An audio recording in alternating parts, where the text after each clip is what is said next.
Okay மனுஷன்லாம் வணக்கம்ல. இது என்ன size? 8 இன்ச்சுக்கு 25 சைஸ். இது 8, இது 20 இன்ச்சு. சரிங்களா? வழக்கம் போல லாக் அடிக்கிறோம். வழக்கம் போல புரியுது.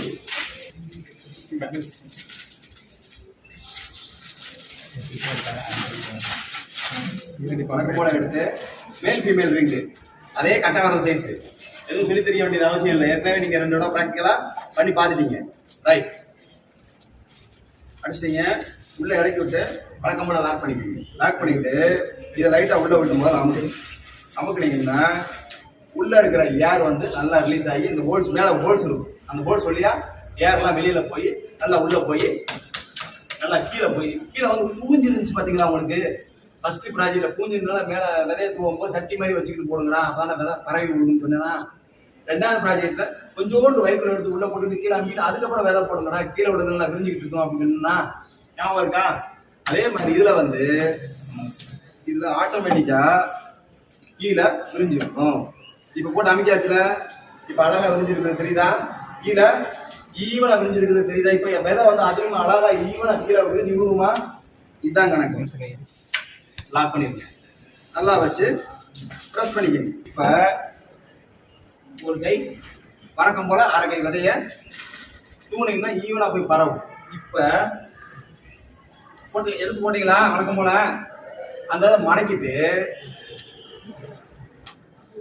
ரவுண்ட் ஆகுறீங்களா? இது அதே மாதிரி ரவுண்டா மடிச்சுட்டு ஒரு அமுக்குனீங்கன்னா மடங்கினதோட எடுத்து இறக்கி விட்டீங்கன்னா வேலை முடியும். இதை வந்து எடுத்து ப்ரெஷர் கேப் அழுத்திக்கணும். அவ்வளவுதான். இப்ப எதுக்கு நான் இந்த ஸ்டூல போட்டு உட்காந்து வேலை பார்த்தேன்?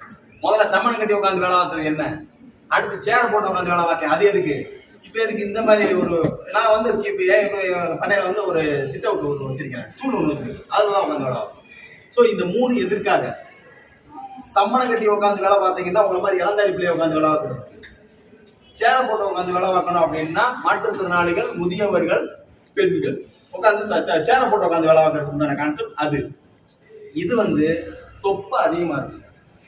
சம்மணம் கட்டி உட்காந்து வேலை பார்க்க முடியாதுன்றதுக்காக அந்த முட்டு வலிக்கும் அப்படின்றதுக்காக, ஏன்னா ஃபேட்டா இருக்கிறாங்க, உட்காந்து எந்திரிச்சு முடியாது, வேலை பார்க்க முடியாது அப்படின்றவங்களுக்காக இந்த செட்டிங்ஸை போட்டு இந்த கான்செப்டை ரெடி பண்ணி இதுல வர்ற ரீடிங் என்னன்றதையும் நாளைக்கு நம்ம உட்காந்து வேறுபாடுகள் பிரிச்சு நம்ம வேலை பார்ப்போம். அதாவது 12க்கு 24 இன்ச்சு சைஸ் ஃபர்ஸ்ட் போட்ட பெட்டு, 2வது போட்ட பெட்டு சைஸ் வந்து 11க்கு 33 சைஸ், 3வது இப்ப போடுறது வந்து 8க்கு 20 இன்ச்சு சைஸ். இது மறந்துடுறாங்க, மனப்பாடம் பண்ணி வச்சுக்கோங்க, நாளைக்கு கேள்வி கேட்பேன்.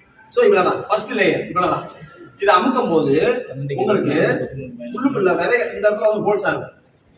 உள்ள வைக்கோலை போட்டு அமுக்கும் போது இந்த வைக்கோல் வந்து இப்படி அமைங்கிருக்கும். அதாவது ஒரு கோபுரம் மாதிரி அமைங்கிருக்கும். சரியா?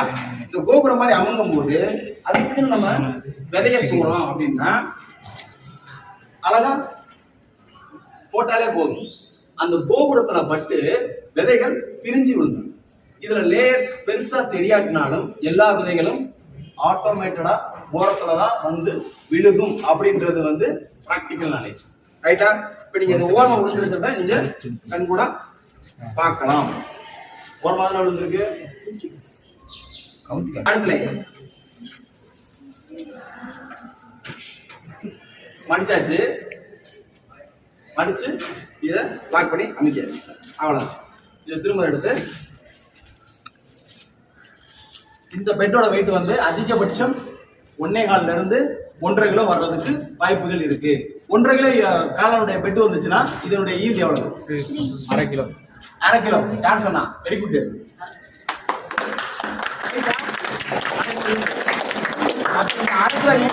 கான்செப்ட் என்னன்றதை நாளைக்கு நம்ம தியரிட்டிக்கலா பார்ப்போம். இது அடுத்த லைன் அமைக்கியாச்சு. எடுத்து சோ இது ரொம்ப ஈஸியா இருக்கும்னு நினைக்கிறேன். இதுல 10 ப்ராஜெக்ட் கூட இருக்கேன். 10 ஒவ்வொரு பேஜா உட்காந்து அந்த வேலை பார்க்கணும். சரியா? சோ அவ்வளவுதான். அடுத்த லேயர். இதற்குண்டான விதைகள் பாத்தீங்கன்னு வச்சுக்கோங்களேன், அதிகபட்சம் 80 இருந்து 100 கிராம் விதை வந்து இதுக்கு பயன்படுற மாதிரி இருக்கு. அவ்வளவு.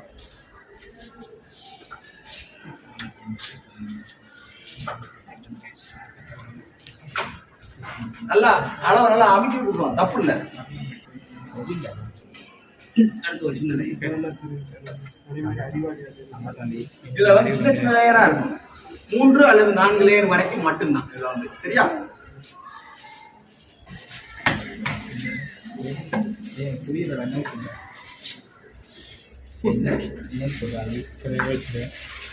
முடிஞ்சு வழக்கம் போல உள்ள இருக்கிற மேல் ஃபீமேல் ரிங்க எடுத்துருங்க. எடுத்து லாக் பண்ணிட்டு இதை எடுத்துருங்க கையோட. வந்துருச்சா? 1.5 கிலோ பெட்டு. இதுதான் டைமிங். டைமிங் வந்து பாத்தீங்கன்னா அதிகபட்சம் இதோட டைமிங் வந்து பாத்தீங்கன்னா அனுபவம் இல்லாத உங்களுக்கு 4 நிமிடங்கள், அனுபவமான எனக்கு 1.5 நிமிஷம். இது வந்து போட போட உங்களுக்கு வந்து பழகிடும். அதே போல ஹேண்ட்லிங் பண்றது ஈஸி. இது வந்து யாருனாலும் ஈஸியா ஹேண்ட்லிங் பண்ணலாம். இது வந்து வெயிட் கம்மி, 1.5 கிலோ, உங்க மடி அளவுக்கு தான் இருக்கும். டக்குனு ஈஸியா உங்களுக்கு ஹேண்ட்லிங் பண்ணிடலாம். அதே போல தூக்குறது, மெயின்டைன் பண்றது, இதுல நட்ட மடிவு மிகவும் குறைவு. இதுல கண்டாமினேஷன் வச்சுங்களேன், பயப்படாம தூக்கி போடலாம்.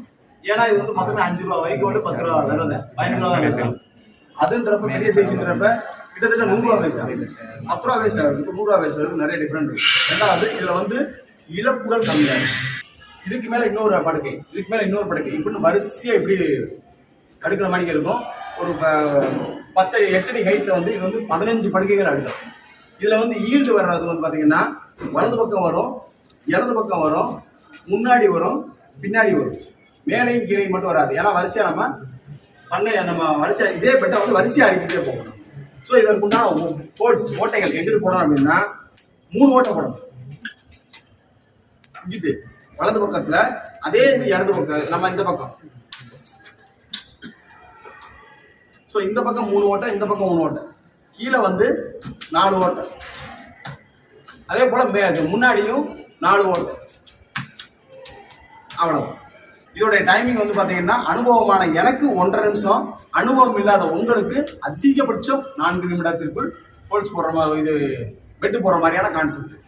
இதுல வந்து இதோட வரவு செலவு என்னன்றத நாளைக்கு என்னன்றத தியரிட்டிக்கல்ல பார்ப்போம். Okay, all the best. நல்லா பண்ணுங்க. தேங்க்யூ.